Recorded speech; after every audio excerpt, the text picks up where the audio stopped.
آج پاکستان جس حالت میں ہے، اچھا یا برا، میں معذرت کے ساتھ کہوں گا کہ دونوں کی ذمہ دار فوج ہے۔ فی الحال تو مجھے اس طرح کے کوئی حالات نظر نہیں آ رہے کہ کوئی مستقبل قریب میں کوئی اس طرح کے حالات پیدا ہو جائیں کہ پاکستان کے حالات بہتر ہو جائیں۔ اس وقت جو پاکستان کا جو شہری ہے کیا وہ سیکیور ہے کہ نہیں؟ مختصر جواب ہے کہ نہیں ہے۔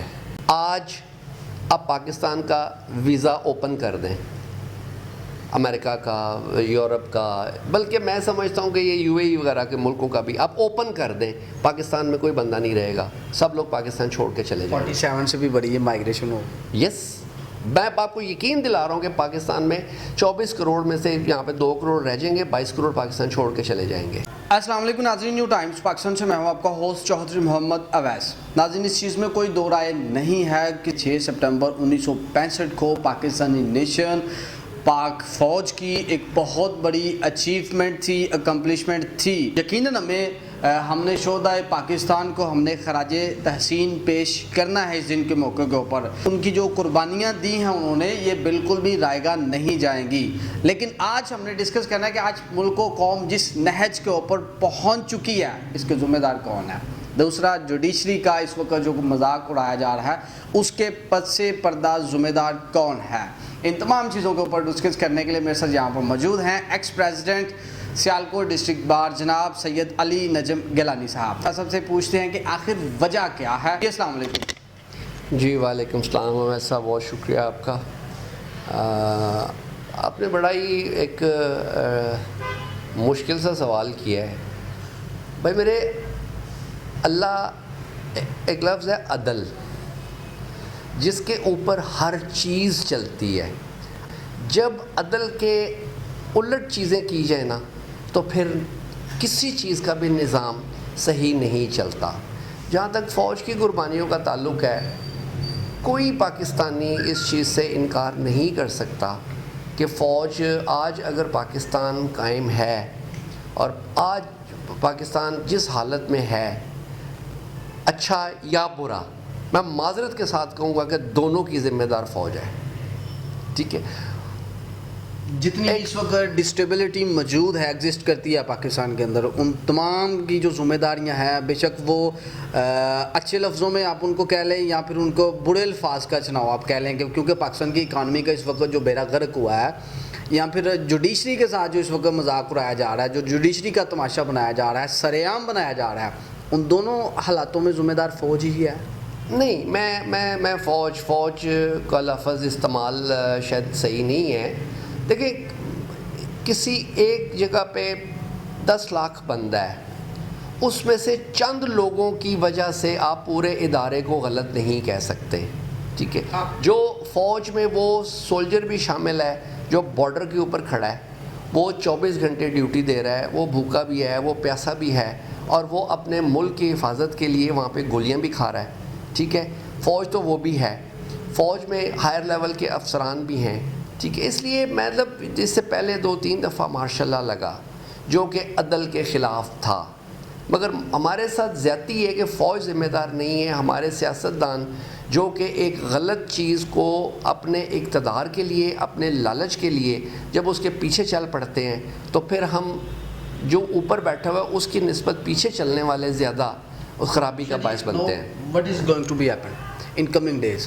دیکھیں، فی الحال مجھے اگلے ٹی وی پہ بھی آپ دیکھ رہے ہیں، جتنے بھی ہمارے بڑے بڑے مدبرین ہیں، جو تجزیہ کار ہیں، فی الحال تو مجھے اس طرح کے کوئی حالات نظر نہیں آ رہے کہ کوئی مستقبل قریب میں کوئی اس طرح کے حالات پیدا ہو جائیں کہ پاکستان کے حالات بہتر ہو جائیں۔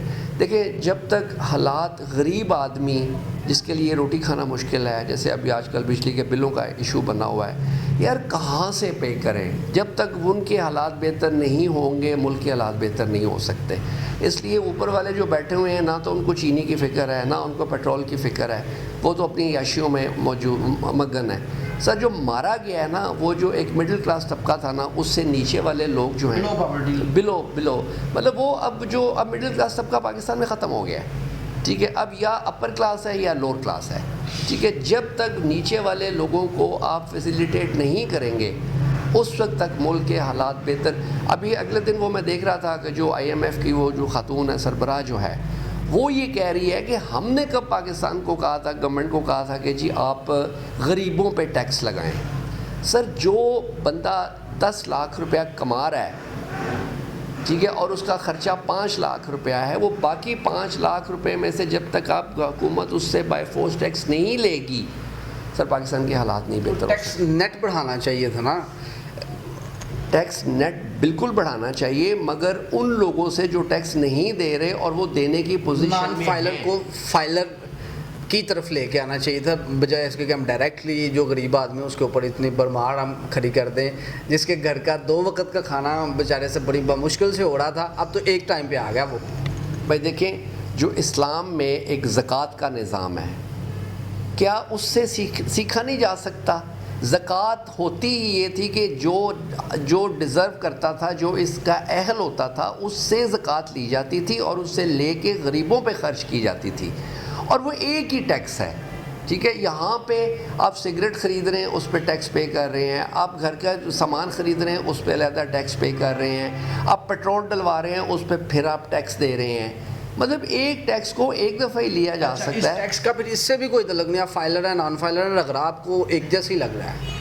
ظاہری بات ہے، ایک بندہ فائلر نہیں بھی ہے، اسے پیٹرول ڈلوانا ہے، اس پہ بھی وہ ٹیکس دے رہا ہے. آپ یہ موبائل فون استعمال کر رہے ہیں، اس کا کارڈ خرید کے وہ جو بیچارہ سائیکل پہ جا رہا ہے، جب اس نے کارڈ لینا ہے وہاں سے فون پہ لوڈ لینا ہے، اس پہ بھی وہ ٹیکس پے کر رہا ہے. وہ پورے پاکستان سے اس سے ہٹ کے کہ کوئی ٹیکس دے سکتا ہے یا نہیں دے سکتا، حکومت پاکستان اس سے ٹیکس لے رہی ہے، اور ٹیکس لے کے ان کے گھر پہ جو غربت ہے، جو اس پہ بے بسی ہے، اس میں اضافہ ہو رہا ہے. اور اس کے 2 نتیجے نکلیں گے. آپ نے دیکھا ہے پاکستان میں کتنی خودکشیاں بڑھ گئی ہیں، ٹھیک ہے. اس کے بعد یہاں پہ جرائم بڑھیں گے. جب ایک بندے کو گھر پہ کھانا نہیں نہ ملے گا، وہ باہر نکل کے جرم کرے گا، وہ ڈکیتی کرے گا، وہ چوری کرے گا. سر چیف جسٹس صاحب کی جو مدت ملازمت ہے وہ ختم ہونے کو ہے.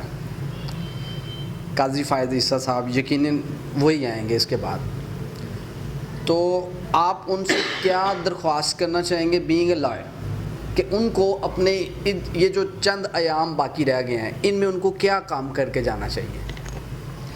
دیکھیں، ایک تو یہ جو ایک تاثر پیدا کیا جا رہا ہے نا کہ جسٹس فائز عیسیٰ صاحب آئیں گے تو پورے کا پورا نظام عدل ہی تبدیل ہو جائے گا، یہ نہیں، اس طرح نہیں ہوگا، اس طرح نہیں ہوگا. ٹھیک ہے، دیکھیں جو چیف جسٹس صاحب بیٹھے ہوئے ہیں یا جو ایک سول جج ہے، وہ سارے کے سارے قانون کے مطابق ہی چلتے ہیں. کسی کو انڈیو فیور دینا کسی بھی جج کے بس میں نہیں ہوتا. ایک خاص حد تک وہ ریلیف دیا جا سکتا ہے، مگر جب بھی کوئی انڈیو فیور دی جائے تو پھر اس میں نہ صرف یہ کہ جس کو فیور مل رہی ہوتی ہے اس کو فائدہ نہیں ہوتا، بلکہ جج صاحب کی اپنی بدنامی کا باعث وہ چیز بنتی ہے. اس لیے میں نہیں سمجھتا کہ جسٹس فائز عیسیٰ صاحب آتے ہی کوئی اتنی بڑی تبدیلی لے آئیں گے کہ جی ہر چیز ٹھیک ہو جائے گی. جسٹس فائز عیسیٰ صاحب نے بھی قانون کے مطابق ہی فیصلے کرنے ہیں، اور موجودہ دیکھیں ایک دفعہ ابھی جو موجودہ فیصلے ہو رہے ہیں قانون کے مطابق ہی ہو رہے ہیں، لیکن ان کے اوپر امپلیمنٹ کیوں نہیں ہو رہا؟ جب امپلیمنٹ کروانے کی بات آتی ہے وہاں پہ ایک جج بے بس اور ناکام کیوں نظر آ رہا ہے آج کل کے دنوں میں؟ یہ کس طرح کے حالات پیدا ہو گئے ہیں؟ میں نے آپ کے انٹرویو کے شروع میں یہ بات کی تھی، عدل کا لفظ ایک بولا تھا میں، کہ جس چیز کو جہاں پہ ہونا چاہیے وہ عدل ہے. اس کا پھر ذمہ دار بھی آپ نے بتایا تھا. ہاں، وہ عدل ہے. چیف جسٹس صاحب اگر اپنی ذمہ داریاں پوری کر بھی رہے ہیں، ایک دفعہ امریکن پریزیڈنٹ اور امریکن چیف جسٹس کے درمیان کوئی تنازع پیدا ہو گیا، تو امریکن پریزیڈنٹ نے چیف جسٹس کو کہا کہ جو تم فیصلہ میرے خلاف کرو گے اس کو امپلیمنٹ کون کروائے گا؟ چیف جسٹس نے یہ کہا تھا کہ میرا امپلیمنٹ کروانا میری ذمہ داری نہیں ہے، امپلیمنٹ قوم کرواتی ہے. قوم کو تو آپ نے بند کر دیا نا، گھروں سے نکلنے نہیں دے رہے، تو پھر قوم کیسے کروائے؟ سر قوم جو ہے نا پہلے اداروں پہ ذمہ داری آتی ہے، چیف جسٹس کے فیصلوں پہ عمل درآمد کروانے کی ذمہ داری. ادارے تو پرویز لائی صاحب کو بھی وارنٹ بھی نہیں دکھایا، لے گئے ہیں وہ. تو بھائی میرے، میں وہی بات کر رہا ہوں نا کہ جب ادارے اپنی ذمہ داری پوری نہیں کر رہے، ٹھیک ہے، اچھا پھر ریئیکشن شو کرنے کے 2 طریقے ہوتے ہیں. ایک تو باہر نکل کے احتجاج، غلط فیصلوں پہ احتجاج کیا جائے. دوسرا اپنے آپ کو پھر لوگ بے بسی میں آ کے اپنے آپ کو لوگ نقصان پہنچانا شروع کر دیتے ہیں، جس میں یہ خودکشی شامل ہے. یہ بھی ریئیکشن ہے.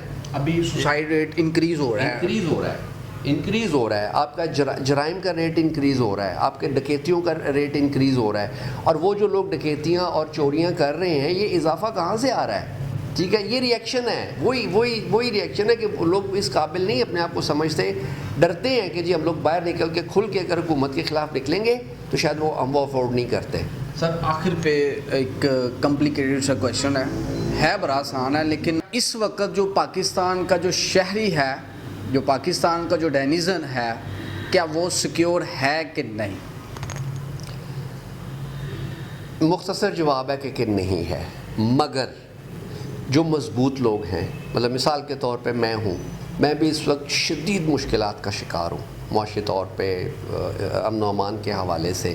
مجھے نہیں پتہ کہ جی آج شام کو جب یہاں سے اٹھ کے میں نے گھر جانا ہے تو یا تو میرے ساتھ کوئی واردات ہو جانی ہے یا خدا نخواستہ میری زندگی تک کو بھی خطرہ ہو سکتا ہے، مگر اس کے باوجود میں نہ یہ ملک چھوڑنے کے لیے تیار ہوں، میں مشکل سے مشکل حالات پہ سامنا کرنے کے لیے۔ اب دیکھیں نا پچھلے ایک سال کے اندر لاکھوں لوگ پاکستان چھوڑ کے چلے گئے۔ ابھی ایک ورڈ یوز کیا ہے کہ جو چند ایک مگر سے آپ نے سٹارٹ لیا کہ جو چند ایک مضبوط ترین لوگ ہیں ان میں آپ نے خود کو بھی کنسیڈر کیا، لیکن جو بیچارے مضبوط ہے نہیں ہیں وہ کدھر جائیں؟